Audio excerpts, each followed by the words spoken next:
assunto de crosslinking corneano para ceratocone. Protocolos tradicionais, novidades. Até uns 20 anos atrás, nós tínhamos basicamente dois tratamentos para o ceratocone. Ou lente de contato rígida, ou o transplante de córnea. Felizmente isso mudou a partir de 98, com os estudos do Theo Seiler e vários outros a seguir, em que pela primeira vez houve um tratamento para estabilizar essa doença, o ceratocone. E o crosslinking então veio para ficar, porque realmente ele estabiliza o ceratocone em aproximadamente 95% dos casos e tem vários relatos na literatura comprovando essa eficácia. E o crosslinking ele não compete com os outros tratamentos, ele não compete com a lente de contato, não compete com anel intraestromal e nem com transplante de córnea. Isso é uma ideia errada que muitos colegas têm. São tratamentos diferentes e muitas vezes complementares. Muitas vezes o paciente usa lente e precisa do crosslink, ou ele tem um anel e precisa do crosslink, ou até precisa da lente de contato. Então, um não compete com o outro, muito pelo contrário, ele muitas vezes se complementam. Por exemplo, aqui um paciente com ceratocone leve, com boa acuidade visual com óculos, então não tem necessidade de fazer absolutamente nada, a não ser o acompanhamento. E esse acompanhamento depende muito da idade do paciente, se ele é um coçador crônico ou não. Então, se é um paciente jovem, com menos de 20 anos, que nós sabemos que o risco de progressão é maior e se ele coça muito, ele tem que ser acompanhado mais de perto, porque se houver alguma progressão, aí ele vai precisar do crosslink. Diferente do paciente acima de 30 a 35 anos de idade, em que o risco do ceratocone progredir é menor, então aí talvez ele não precise fazer o crosslink. Então, esse paciente ele merece acompanhamento. Esse mesmo paciente que tem boa acuidade visual com óculos, mas que está progredindo, aí ele merece ser submetido ao crosslinking.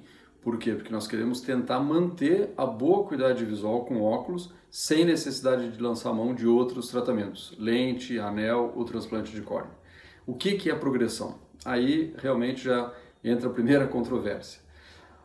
Vários relatos dizendo que progressão é aumento de uma dioptria ou uma dioptria e meia em um ano na topografia, ou a diminuição na espessura corneana ou na acuidade visual. O fato é que não existe uma regra absoluta, nós temos que acompanhar. Então, se houve realmente diminuição da acuidade visual, se a topografia aumentou mais de uma e meia ou duas dioptrias em um ano, aí provavelmente é progressão e nós precisamos tentar parar a progressão da doença com o crosslink. Aqui um outro exemplo, um paciente com ceratocone um pouco maior, ceratocone moderado, em que não obtém uma boa acuidade visual com óculos, mas ele tolera bem lente de contato. Então, se ele tolera bem lente, ele tem que continuar usando lente, não precisa lançar mão de outras cirurgias. Então, nós temos que acompanhar. Então, se não progride, a gente segue acompanhando. Mas se ele progride, aí nós temos que fazer o crosslinking para manter esse paciente bem adaptado à lente de contato. Porque daqui a pouco, com a progressão, ele não vai tolerar mais lente e aí nós vamos ter que partir para um outro procedimento cirúrgico. Então, o crosslinking ele está indicado também em pacientes usuários de lente de contato, que não enxergam meio de óculos, mas enxergam com lente e tem boa tolerância à lente de contato. Agora, se ele não tolera a lente de contato, aí não adianta fazer o crosslink não vai melhorar. Aí nós vamos ter que lançar mão de algo que melhore a sua acuidade visual, que não é o crosslinking, e sim ou anel ou transplante de córnea, já que ele não tolera a lente de contato. Então, cada caso tem uma indicação bastante precisa. O tratamento do ceratocone, ele não se restringe só ao ceratocone. Nós temos que tratar o quadro alérgico, que é uma associação muito frequente, melhorar a acuidade visual com lente, ou com anel, ou com transplante, e acompanhar. Então, o acompanhamento faz parte do tratamento. Mas nós vamos falar especificamente no tratamento contra a progressão do ceratocone, que é o crosslink. O crosslink é o que é mais eficaz para isso. O que é o crosslink do colágeno corneano? Então é uma reação oxidativa que induz a fotopolimerização, aumentando as ligações covalentes do colágeno corneano. E isso é um processo natural com o envelhecimento. Isso ocorre com todos nós, com todas as fibras de colágeno, à medida que os anos vão passando. Nós podemos fazer o crosslink de forma química, então as queimaduras oculares, elas fazem, infelizmente, isso, só que é um crosslink exagerado, a córnea fica absolutamente opaca e o epitélio não fecha. Existe o crosslink fotodinâmico, e que a odontologia utiliza bastante, e o Theo Seiler, então, resolveu fazer o crosslinking enzimático na córnea, que é a utilização, então, da riboflavina, impregnando o estroma corneano, E esse estroma corneano impregnado pela riboflavina vai absorver o ultravioleta, o UVA, isso vai liberar radicais livres e vai então aumentar as ligações covalentes das fibras de colágeno da córnea, a córnea vai ficar mais rígida, mais firme. E ele iniciou os seus estudos em 96, os primeiros resultados foram publicados em 2003, na Alemanha se começou a fazer em 98, na Itália em 2005, e nos Estados Unidos foi aprovado pelo FDA somente em 2016 e aqui no Brasil somente em 2017, 20 anos depois que o Theo Seiler começou a realizar na Europa.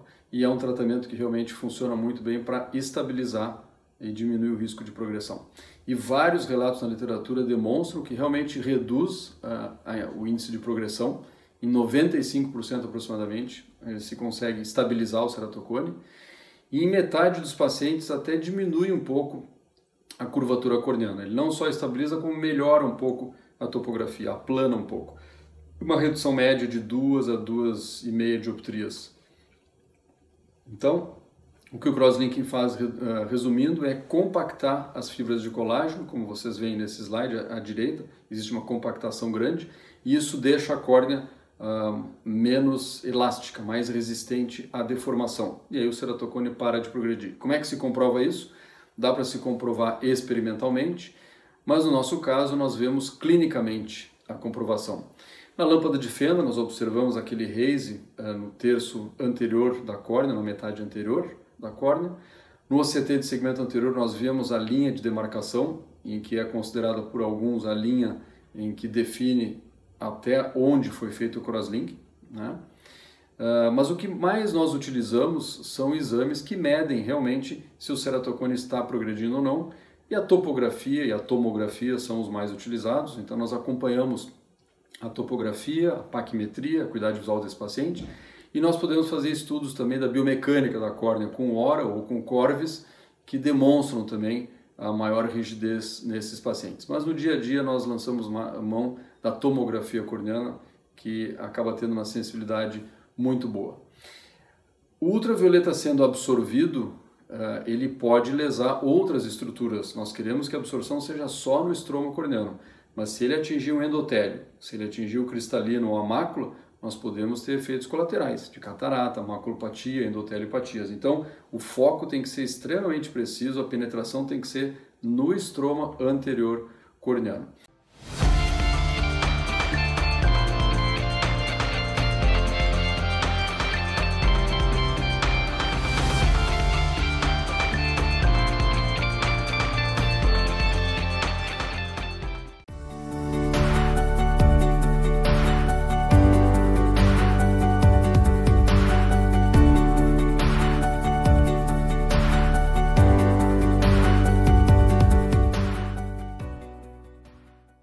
E isso já é bem demonstrado que a partir de 400 micras de profundidade ele pode ser endotélio-tóxico. Então por isso que nós temos que ter uma córnea com não menos de 350 a 400 micras, uma córnea não muito fina, né, para a gente ter uma margem para proteção endotelial. Essas 400 micras já tem mudado um pouco nos últimos anos, tem baixado para 350 micras. E isso depende do equipamento também. O equipamento tem que ter um foco absolutamente preciso no local correto que nós queremos aplicar, e a energia desse equipamento tem que ser absolutamente correta. O equipamento tem que ter manutenção e nós temos que confiar nessa energia. Os equipamentos mais antigos, eles não eram tão confiáveis assim, e a distância focal dele, a córnea, também muitos era manual, nós tínhamos que ir com uma reguinha para medir os 4,5 cm, e nós tivemos com esses equipamentos antigos, em alguns pacientes, edema de córnea. Aqui o exemplo de um deles, em que o endotélio foi comprometido, infelizmente, porque o foco não era preciso. De alguns anos para cá, nós estamos utilizando a plataforma da Avedro, nós não temos nenhum interesse comercial, mas a Avedro ela tem várias vantagens, e uma delas é que o foco é bastante preciso, porque nós focamos não com reguinha, sim com uma cruz sobre a superfície da córnea, e com o joystick nós controlamos absolutamente de forma correta o foco e o XY para nós posicionarmos exatamente na posição que nós queremos. Então é um equipamento bastante confiável. Nós temos que selecionar os pacientes, então a área mais fina da córnea desse paciente não deve ter menos do que 400 micra, dá para ir até 350, 360, uma contagem endotelial de pelo menos 2.000 células, pacientes que tenham boa acuidade visual, porque como eu mencionei, esse paciente nós queremos manter o ceratocone, então ele tem que estar enxergando bem, não adianta ter um ceratocone avançado e o crosslink não vai fazer nada, a não ser que ele tenha boa adaptação à lente de contato. Então se ele tem um ceratocone moderado, avançado e adapta bem com lente e tem uma espessura suficiente para fazer o crosslinking, está indicado, com certeza.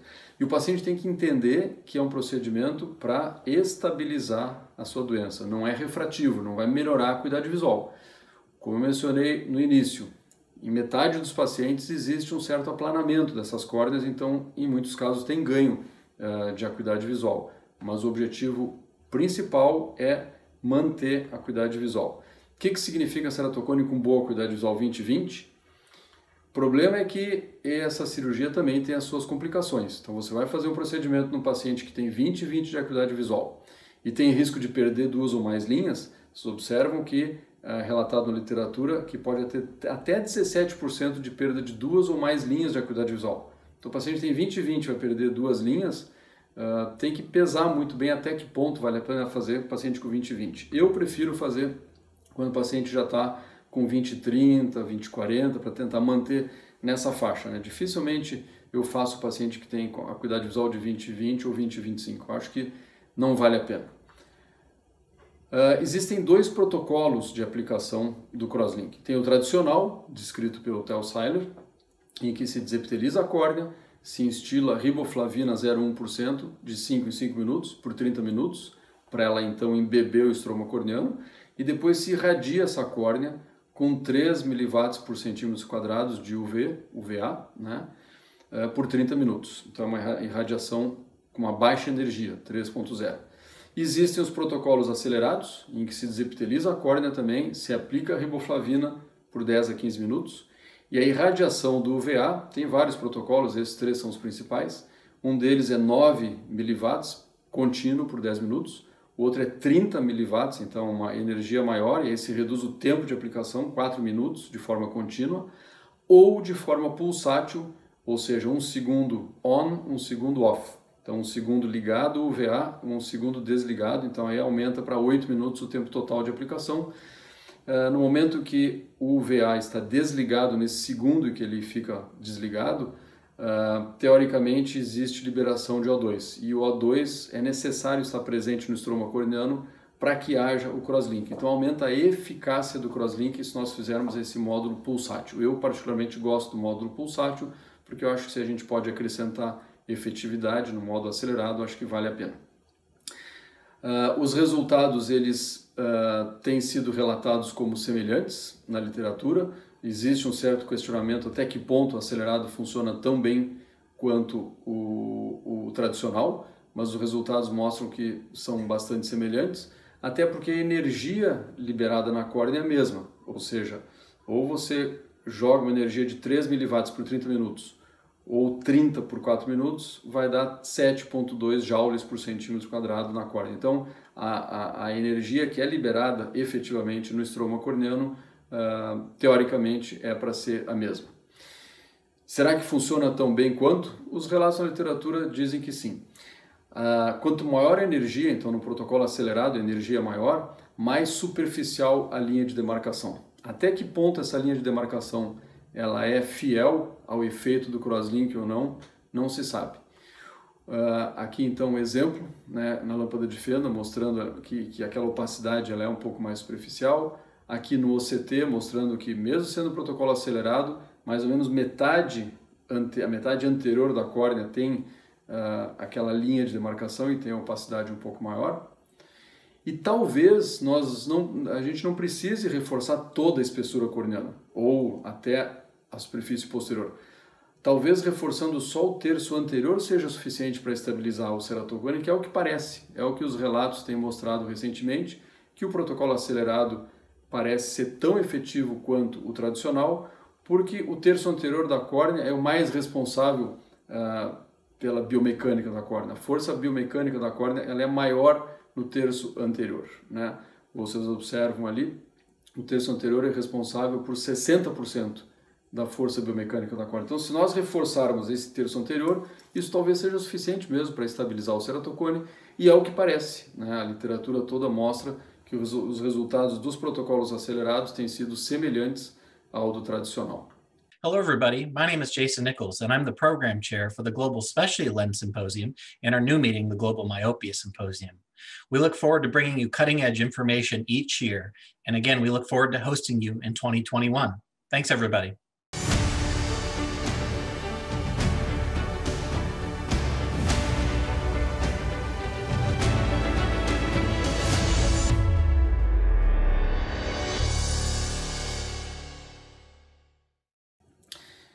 Tem vários relatos na literatura mostrando isso, né, que realmente funciona. Esse último é um relato nosso, que nós publicamos recentemente, com segmento médio de 37 meses, maior do que os outros da literatura. Esse é o nosso trabalho, que mostrou então resultados semelhantes de efetividade entre o acelerado e o convencional, que nós comparamos em 113 olhos, por esse período médio de 37 meses. E com a vantagem de menos complicações pós-operatórias no grupo acelerado em relação ao grupo tradicional. E aqui estão os nossos resultados de complicações. O protocolo tradicional, perda de uma linha 15% e o acelerado 2%. Perda de duas ou mais linhas 6% no tradicional, 4% no acelerado. Raise persistente 7,5% contra 2%. E defeito epitelial persistente e aplanamento excessivo, que nós tivemos em alguns casos no tradicional, nós não tivemos em nenhum caso no acelerado. Então, se nós temos um tratamento que parece ser tão efetivo quanto e reduz o índice de complicações, nós utilizamos de rotina o protocolo acelerado e eu acho que realmente vale a pena. Esse é um paciente que nós fizemos o protocolo tradicional. Vocês observam que ele tinha, antes do crosslinking, 44 dioptrias naquela região paracentral inferior, e depois de 4 anos estava com 29 dioptrias, ou seja, 15 dioptrias de aplanamento em 4 anos, e obviamente a paciente hipermetropizou e perdeu linhas. Ela tinha 20/25 antes do crosslinking e depois foi para 20/60. Então é uma complicação grave, um aplanamento progressivo. Tem vários casos relatados na literatura, vários casos apresentados em congresso por colegas, em que o protocolo tradicional ele tem esse risco, e o protocolo acelerado, o risco disso ocorrer é muito menor. Uma outra questão é tentar fazer o crosslinking através do epitélio corneano, sem necessidade de remoção do epitélio. Claro que o ideal seria isso, o dia que nós conseguirmos, porque aí nós não vamos ter as complicações relacionadas à remoção do epitélio. Defeito epitelial persistente, dor, ceratite infecciosa, né? Porque normalmente o que nós fazemos é remover o epitélio mecanicamente. É possível remover com excimer laser, fazendo um PTK, tanto faz. O fato é que nós precisamos que o epitélio não esteja na superfície corneana para a riboflavina absorver. Nós sabemos que a riboflavina ela não absorve muito bem se tem o epitélio. O objetivo de não retirar o epitélio é tentar evitar então esses efeitos colaterais da remoção do epitélio e o desconforto, a dor, quando se remove o epitélio da superfície corneana. Aqui são exemplos de pacientes que tiveram defeitos epiteliais persistentes nossos pós-crosslinking e epi-off, removendo o epitélio com protocolo tradicional. Um paciente com 30 dias pós-crosslinking e outro com 3 meses e meio que ainda não estava uma epitelização completa. Então, se nós conseguirmos fazer um crosslinking sem remover o epitélio, é uma grande vantagem, não tem dúvida, né? Nós não vamos ter dor pós-operatória, menor risco de infecção, não vai ter aquela barreira de proteção natural, o epitélio não vai ser quebrado, menor risco de raise, sem alteração na acuidade visual. O problema é, será que funciona o epi-on? O epitélio ele realmente é uma barreira à penetração da riboflavina e uma barreira à penetração do UVA também, né? O epitélio ele absorve 20% do ultravioleta, e se nós tivermos riboflavina sobre o epitélio, essa absorção aumenta para 35%. Então, o UV vai ficar concentrado no epitélio e a riboflavina também não vai estar penetrando no estroma, que é o que nós queremos. Existem várias maneiras de se tentar aumentar a riboflavina para o estroma através do epitélio. Então, ou se remove parcialmente o epitélio, se faz uma grade, né, tipo um jogo da velha, só arranhando a córnea em algumas regiões, e a riboflavina vai entrar por ali. aumentando a concentração da riboflavina de 0,1 para 0,25%, utilizando substâncias tóxicas para o epitélio corneano, como o cloreto de benzalcônio, trometamol, tetracaína, EDTA, e a própria iontoforese que se tenta também, mas os resultados ainda não são muito bons. Então são maneiras que se tenta utilizar para tentar aumentar a absorção da riboflavina. O que nós queremos realmente é que o estroma esteja impregnado com a riboflavina. Essa é uma riboflavina da própria Avedro, a Paracel, que ela é 0,25% e ela tem o conservante e mais o EDTA. Então ela tem cloreto de mesalcônio e EDTA, que são tóxicos para o epitélio, para tentar abrir um pouco esse epitélio para a riboflavina penetrar quando se faz o epiono. Existem outras riboflavinas, essa descrita por colegas americanos também para tentar aumentar a penetração da riboflavina no estroma. Existem protocolos que se utilizam a máscara de oxigênio nos olhos, né? Porque com a presença maior de oxigênio naquela região, a efetividade do crosslink aumenta. Esse é um gráfico interessante que mostra que quando tem oxigênio, o efeito do crosslink é maior do que quando tem depressão do oxigênio. Então é uma outra alternativa para tentar aumentar a eficácia do epiono, é utilizar uma concentração maior de O2 na região onde está sendo feito o crosslink. O fato é que a literatura é controversa em relação à efetividade do epiono, mas a maioria dos trabalhos mostra que é menos efetivo que o epiof, e poucos trabalhos são os que mostram que é semelhante ao epiof, e esses poucos trabalhos ainda têm um follow-up curto, de 12 a 24 meses. O fato é que o epiof ele é ainda mais efetivo do que o epiono. Se nós colocarmos a riboflavina direto no estroma, também é uma alternativa, sem tirar o epitélio, né? Então, por exemplo, à esquerda nós podemos fazer um pocket com laser de femtosegundo, e à direita são aqueles túneis que se faz com laser de femtosegundo e se injeta a riboflavina no estroma. O problema é que nós estamos fazendo isso numa córnea doente, uma córnea com ceratocone, nós estamos rompendo a Baumann, né? E será que isso aí não é algo que pode desencadear uma descompensação do ceratocone? E além disso, a riboflavina vai estar no estroma, tudo bem, mas o epitélio continua ali, o epitélio ele vai impedir a absorção completa do ultravioleta, porque o epitélio ele absorve o ultravioleta também, então vai chegar menos UV no estroma corneano. Mas são alternativas que se tentam para se conseguir fazer o crosslinking mantendo o epitélio corneano, que seria interessante. Crosslinking em crianças é um assunto bem interessante e importante. Por quê? Porque a progressão do ceratocone em crianças ela é maior e mais agressiva. Na população em geral, não existem muitos trabalhos que nós podemos confiar em relação à progressão do ceratocone. Mas esse é um trabalho interessante que mostrou que, em média, 25% dos pacientes evoluem na população em geral. E tem esse trabalho do Hafezi, que é um trabalho clássico de 2012, que ele pegou a população jovem, abaixo de 18 anos, então crianças e adolescentes, e mostrou que nessa população 88% dos pacientes com ceratocone evoluem uma dioptria em um ano. Então a progressão é rápida e é maior. O ceratocone costuma ser mais agressivo na criança e no adolescente.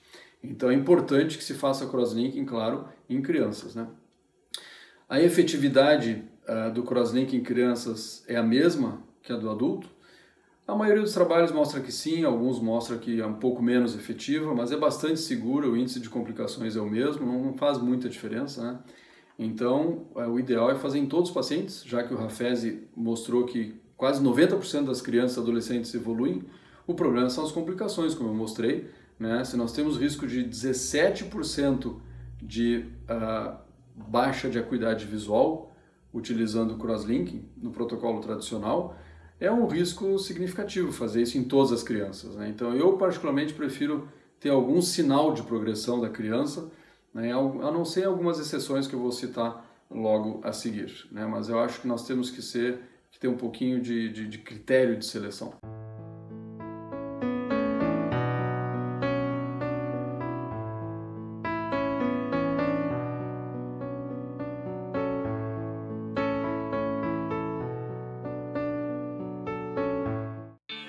Miru 1 month delivers one of the highest levels of oxygen transmission.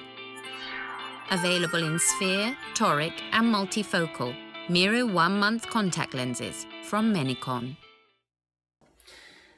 Esse é um relato de crosslink numa criança com síndrome de Down, com ceratocone, uma criança de 4 anos de idade.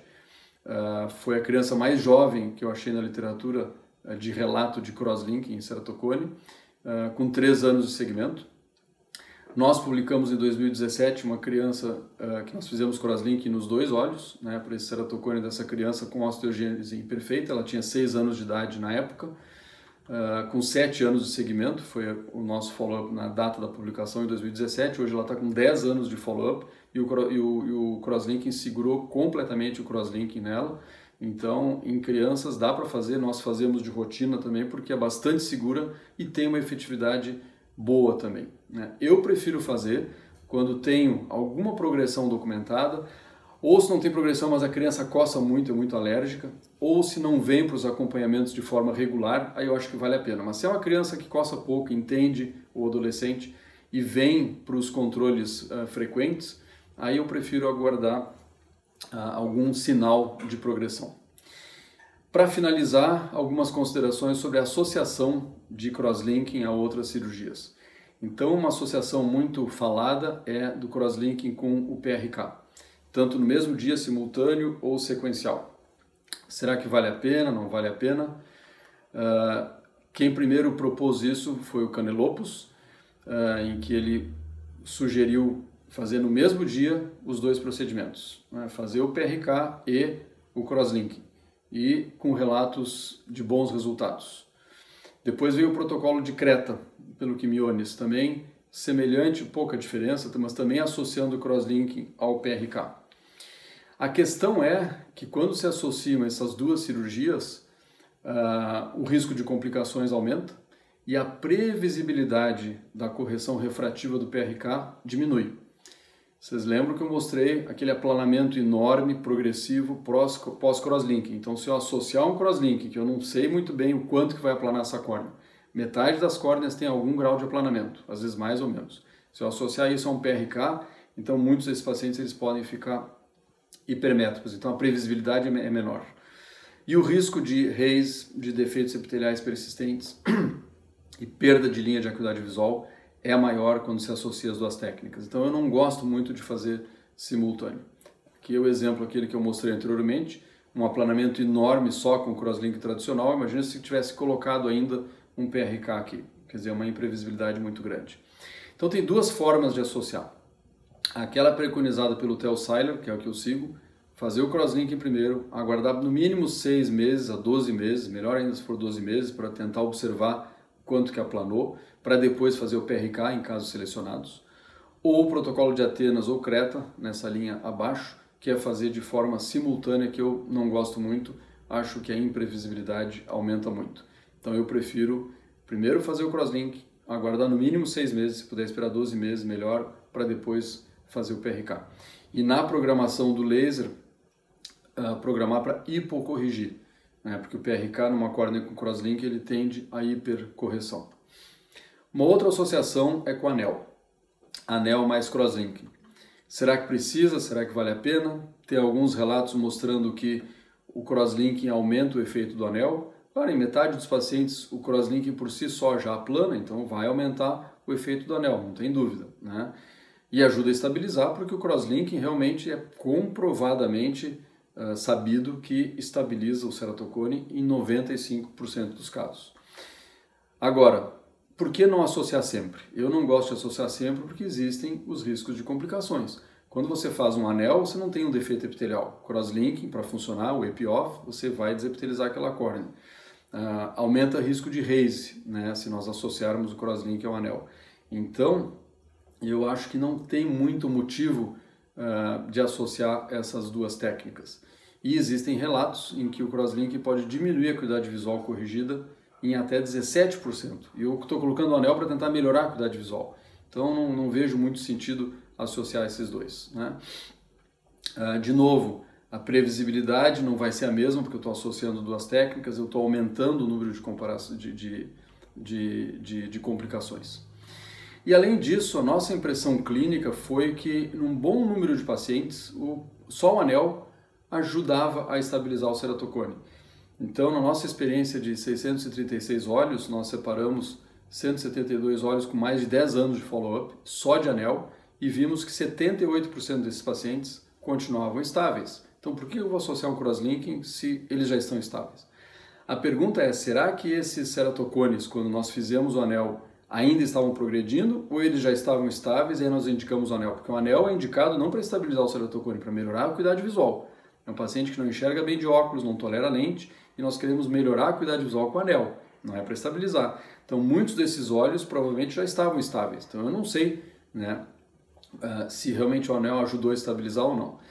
Então, nós publicamos recentemente um trabalho justamente para tentar identificar isso. Nós selecionamos 258 olhos que tinham toda a documentação pré e pós-anel, que nós conseguimos recuperar esses pacientes, examinar com 5 anos de acompanhamento, e conseguimos ver que 34 deles tinham progressão documentada pré-anel. Então aí nós quisemos saber o que o anel fez com esses casos. E aí nós vimos que os pacientes em que quando nós colocamos o anel tinham menos de 21 anos de idade, 42 progrediram mesmo com o implante de anel. Então o anel não ajudou muito a estabilizar. Mas em pacientes acima de 22 anos, 7% só progrediram. Então eles vinham progredindo o ceratocone de forma documentada, nós colocamos o anel e a grande maioria parou de progredir. 93% dos pacientes depois do anel não progrediu. Então por que eu vou associar crosslinking se só o anel já ajuda a segurar? Em 93% dos pacientes acima de 22 anos e em 58% dos pacientes abaixo de 21 anos. Né? Então eu coloco o anel e observo. Se ele progredir, aí depois eu faço no segundo tempo o crosslink. Então essa é a minha rotina, ou seja, paciente acima de 22 anos, em que eu coloco o anel e poucos progridem, 7%, eu vou acompanhando. O paciente menor de 21 anos de idade eu já aviso, né? Ou eu faço o crosslink primeiro para estabilizar e num segundo momento faço o anel, né? Se está indicado o anel, né? Estou falando especificamente em caso de indicação de anel. Ou eu implanto o anel e já aviso que ele tem 50% de chance de parar a progressão só com o anel, né? Pela nossa estatística, mas tem 50% de chance de continuar progredindo e precisar de um crosslink no segundo momento. Então essa é a nossa conduta atualmente. Então eu não gosto de fazer simultâneo, eu prefiro fazer sequencial, como eu relatei há pouco. Então eram essas considerações sobre atualidades no crosslinking. Muito obrigado.